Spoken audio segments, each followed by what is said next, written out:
الحمد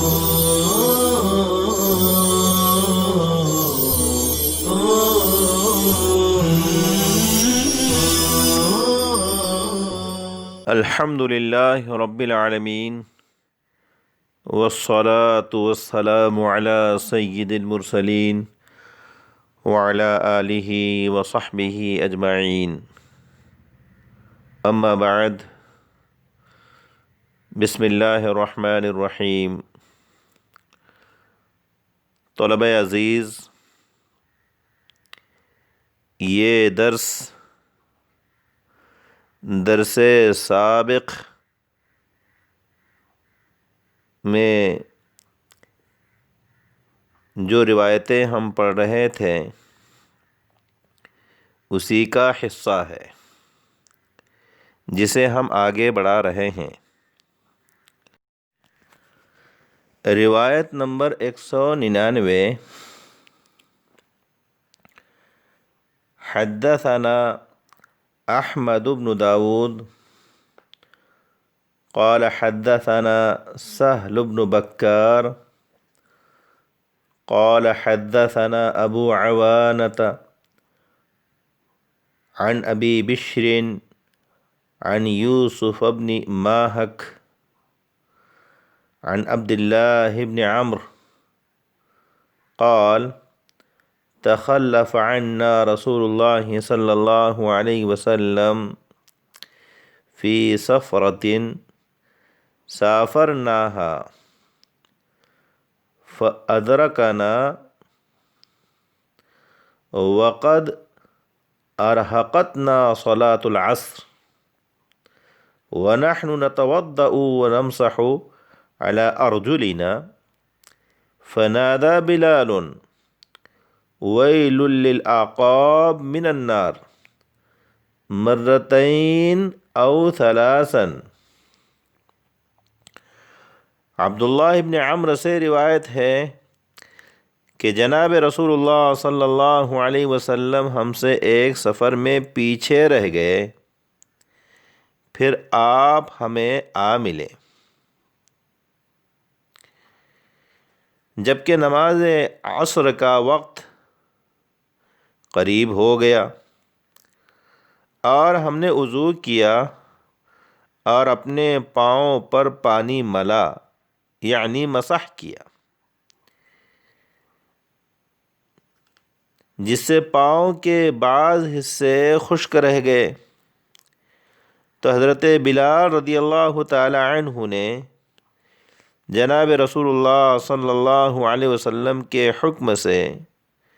2 یا 3 مرتبہ پکار کر کہا، ان ایڑیوں کے لیے آگ میں جلنا ہے جو وضو میں خشک رہ گئیں۔ روایت نمبر 200، حدثنا ابو بکرۃ قال حدثنا ابو داود قال حدثنا ابو عوانة فذكر مثله۔ ابو داود کہتے ہیں کہ ہمیں عوانہ نے بیان کیا، پھر اسی جیسی روایت نقل کی۔ ان روایتوں کو نقل کرنے کے بعد حضرت امام طحاوی رحمۃ اللہ علیہ فرماتے ہیں، قال ابو جعفر فذكر عبد الله بن عمرو انهم كانوا يمسحون حتى امرهم رسول الله صلى الله عليه وسلم بإسباغ الوضوء وخوفهم فقال ويل للأعقاب من النار، فدل ذلك أن حكم المسح الذي كانوا يفعلونه قد نسخه ما تأخر عنه مما ذكرنا، فهذا حكم هذا الباب من طريق الآثار وأما وجهه من طريق النظر وأما وجهه من طريق النظر فإنا قد ذكرنا فيما تقدم من هذا الباب عن رسول الله صلى الله عليه وسلم ما لمن غسل رجليه في وضوئه من الثواب فثبت بذلك أنهما مما يغسل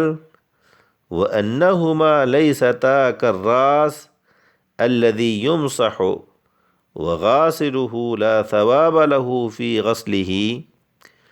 وهذا الذي ثبت بهذه الآثار قول أبي حنيفة وأبي يوسف ومحمد رحمهم اللہ۔ حضرت امام طحاوی فرماتے ہیں کہ حضرت عبداللہ ابن عمرو نے یہ بات بیان فرمائی کہ صحابہ کرام رضوان اللہ تعالی علیہم اجمعین پاؤں کا مسح کیا کرتے تھے، یہاں تک کہ جناب رسول اللہ صلی اللہ علیہ وسلم نے ان کو کامل طور پر وضو کرنے کا حکم فرمایا اور ان کو یہ فرما کر ڈرایا کہ ایسی ایڑیوں کے لیے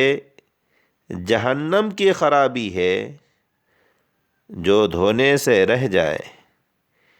اس سے یہ دلالت مل گئی کہ مسح کا وہ حکم جس کو وہ کیا کرتے تھے اس کو بعد والے مذکورہ حکم نے منسوخ کر دیا۔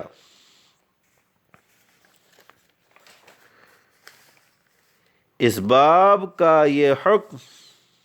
یعنی قدموں میں موزے پہنے نہ ہونے کی حالت میں انہیں دھویا جائے گا، روایات کو سامنے رکھ کر ہے۔ باقی نظر و فکر کی راہ سے یہ ہے کہ ہم نے جناب رسول اللہ صلی اللہ علیہ وسلم سے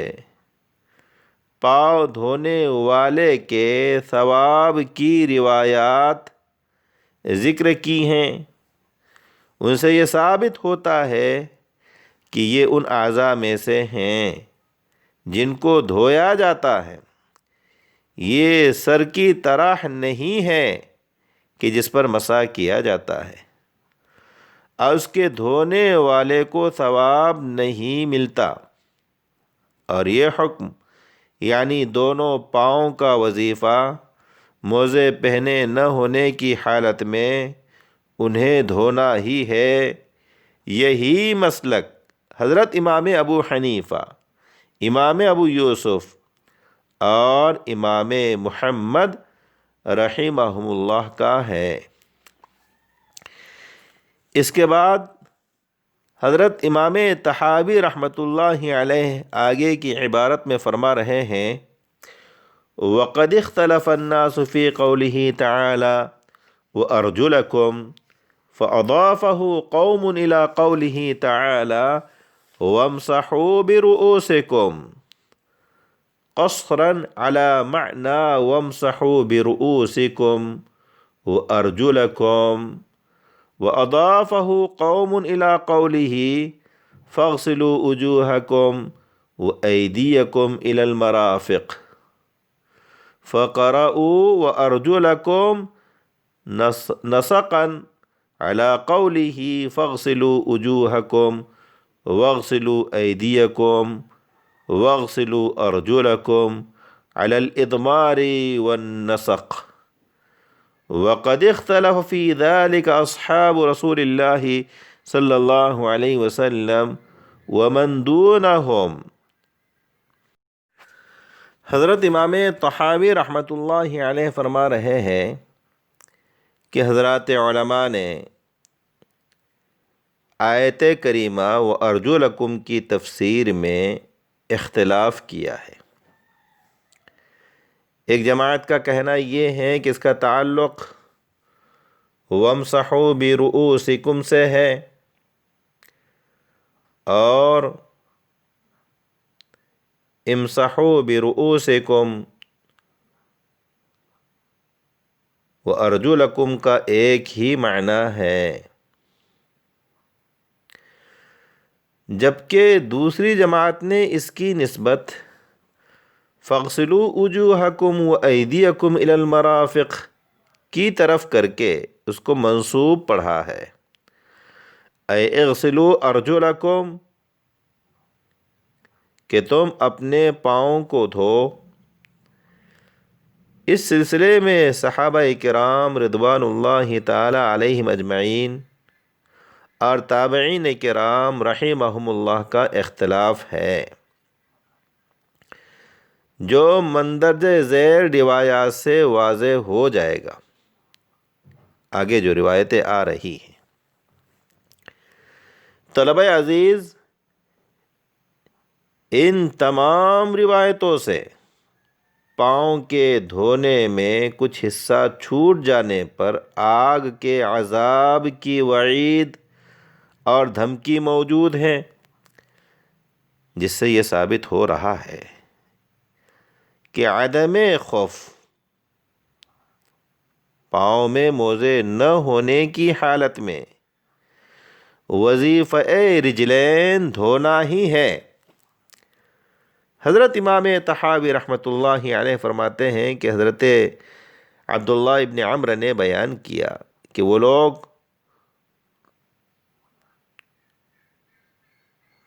وضو میں پاؤں پر پانی ملتے اور مسح کیا کرتے تھے،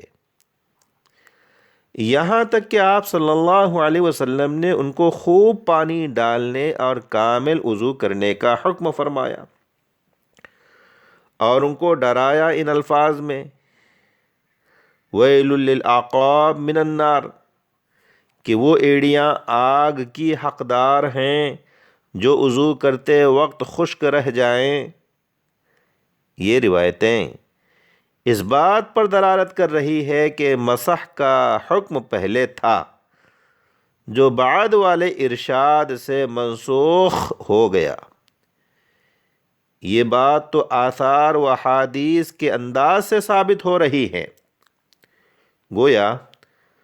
قول اول کی روایتوں کا جواب کثیر روایتوں سے دے دیا گیا، مزید کی حاجت نہیں۔ عیارات بیاں، اس کے باوجود بطور دلیل عقلی، جسے ہم نظر طحاوی کہتے ہیں، حضرت امام طحاوی رحمۃ اللہ علیہ فرماتے ہیں، سابقہ روایتوں میں پاؤں کے دھونے پر گناہوں کے جھڑ جانے اور ثواب کے ملنے کا تذکرہ ہے، جس سے معلوم ہوا کہ اس کا الٹ اور برعکس کرنے میں، یعنی مسح کرنے میں ثواب نہیں ہے، جیسا کہ سر کے مسح کرنے پر ثواب کا تذکرہ ہے،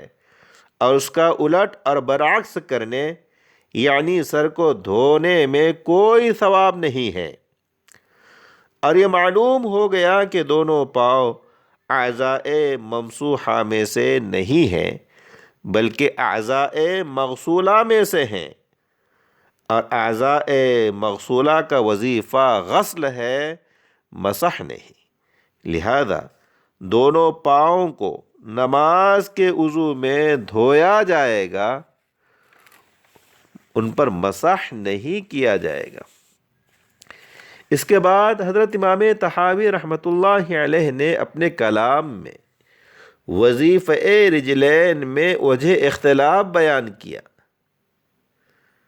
وظیفہ رجلین میں وجہ اختلاف بیان کیا کہ دونوں پاؤں کا وظیفہ غسل ہے یا مسح ہے،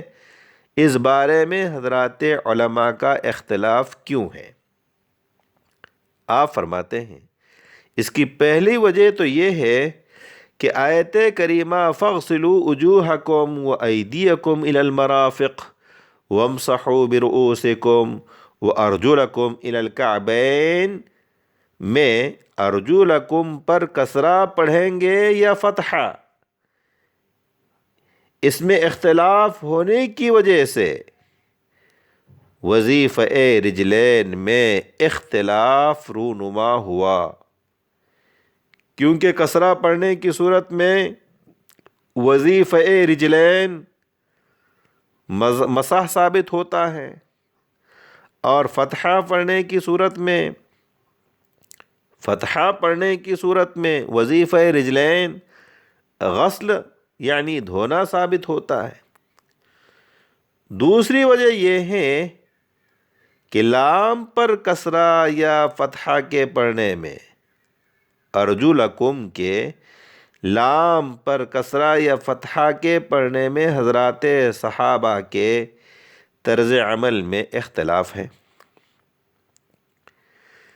ایک جماعت جس میں حضرت حسن بصری، عامر شعبی اور اکرمہ وغیرہ ہیں، جو لام پر کسرہ پڑھنے کے قائل ہیں،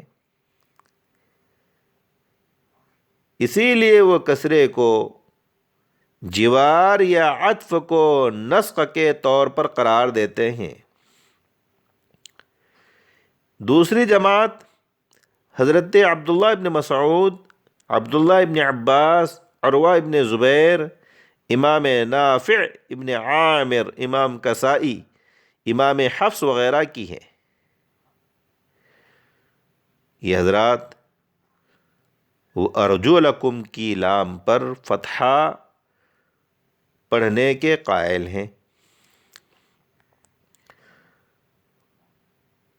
جو حضرات ارجلکم کی لام پر فتحہ پڑھتے ہیں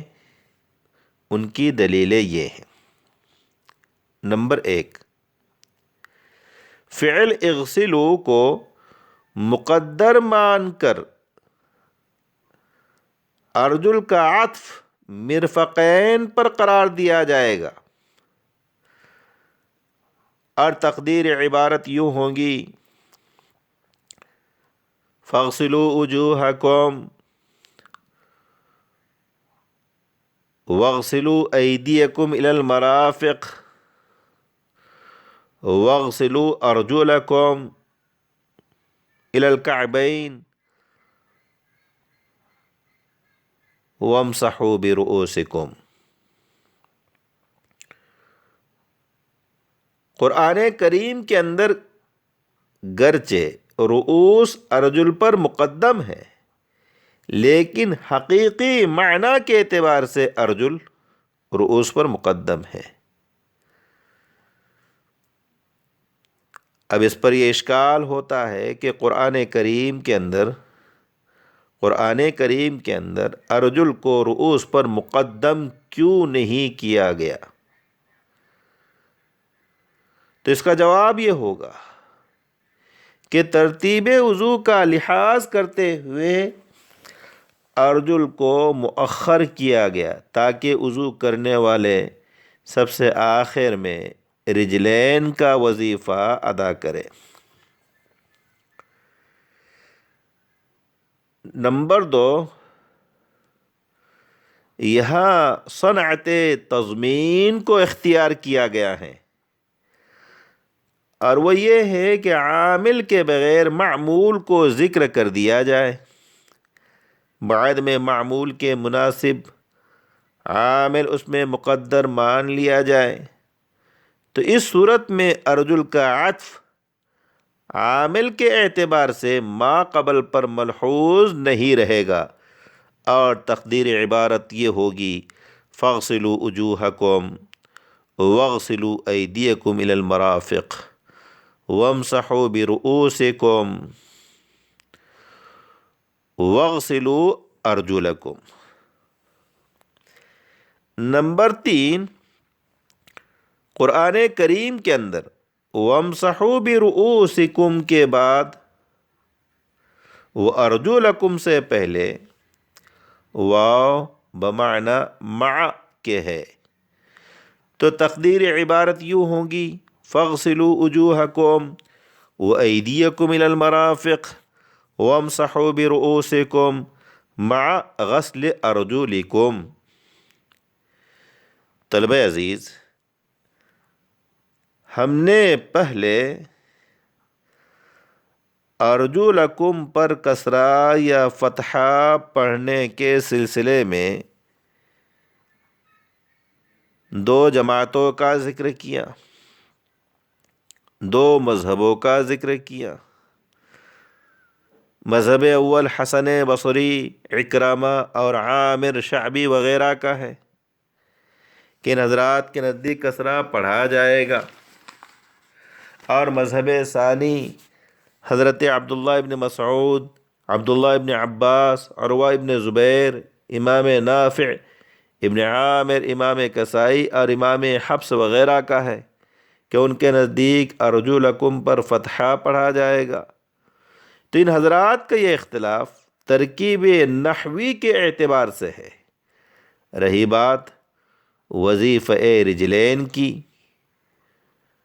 تو جن لوگوں نے ارجلکم پر کسرے کو اختیار کیا ہے ان کے نزدیک بھی وظیفہ رجلین غسل یعنی دھونا ہی ہے، جیسا کہ فتحہ پڑھنے والوں کے نزدیک وظیفہ رجلین غسل ہی ہے، جیسا کہ امام شعبی جو کسرے کے قائل ہیں کی روایت آئندہ آ رہی ہے۔ البتہ اہل تشیع نے کسرے کی قرأت کو دیکھ کر رجلین کا وظیفہ مسح قرار دیا، جو مغالطے پر مبنی ہے، کیونکہ خود کسرہ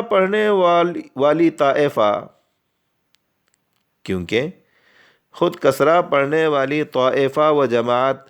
وظیفہ رجلین مسح کو قرار نہیں دیتی بلکہ غسل کو قرار دیتی ہے۔ اکتفی علی ھذا والسلام علیکم ورحمۃ اللہ وبرکاتہ۔